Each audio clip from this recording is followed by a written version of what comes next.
আরে খুব বেশি পালং শাক লাগবে না, 1 বাটি হলেই হবে। পালং শাকের ভর্তা দিয়ে ভোলা মাছের এই রেসিপিটা একবার হলেও বানিয়ে দেখো। না না, আমি শুধু ভালো বলছি না, তোমরা একবার হলেও এই রেসিপিটা বানিয়ে নিও।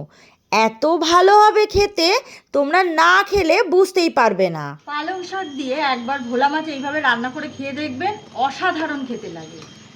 যদি রেসিপিটি ভালো লাগে তাহলে বন্ধু বান্ধবদের সাথে শেয়ার করার অনুরোধ রইল। আচ্ছা, ভোলা মাছগুলোতে আমি নুন হলুদ মেখে সাদা তেলে ভেজে নেব। মাছটা কিন্তু এরকম কড়া করেই ভাজতে হবে। আর এবারে মিক্সিং বাটিতে এইরকম ধুয়ে নেওয়া পালং শাক আর একটা পেঁয়াজ কুচি করে নিয়ে দিয়ে দিয়েছি, আর 7-8 কোয়া রসুন দিয়ে দিয়েছি, আর একটু জল দিয়ে ভালো করে পেস্ট করে নেব।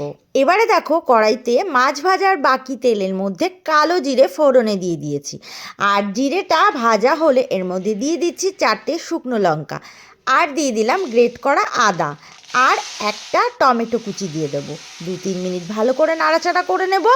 আর এবারে আমি এখানে স্বাদ মতো নুন দিচ্ছি, আর 1 চামচ হলুদ গুঁড়ো দিয়ে দিলাম, আর লঙ্কার গুঁড়ো দিয়ে দিলাম 1 চামচ। আর নুন দেওয়াতে টমেটো নরম হয়ে গেছে। এবার পালং শাকের পেস্ট দিয়ে দেবো।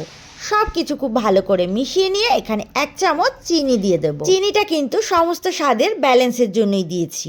আর টকবক করে ফুটে উঠলেই এখানে দিয়ে দেবো ভেজে রাখা মাছ, আর মাছের সাথে গ্রেভিটা খুব ভালো করে মিশিয়ে নিয়ে এখানে ধনেপাতা কুচি দিয়ে দেবো, আর দিয়ে দিলাম 2টো কাঁচা লঙ্কা, আর সব শেষে 1 চামচ ঘি মিশিয়ে নেবো এর মধ্যে। ব্যাস, তাহলেই রেডি পালং ভোলা। তাহলে আর বলছি কি, আমি বানিয়েছি, এবার তোমরাও বানিয়ে নাও, অসম্ভব ভালো হয় খেতে। আজ এই পর্যন্তই, আবার নতুন রেসিপি নিয়ে চলে আসবো। সুস্থ থাকো, ভালো থাকো, আর এতক্ষণ ধরে আমার সাথে থাকার জন্য অনেক অনেক ধন্যবাদ। টাটা।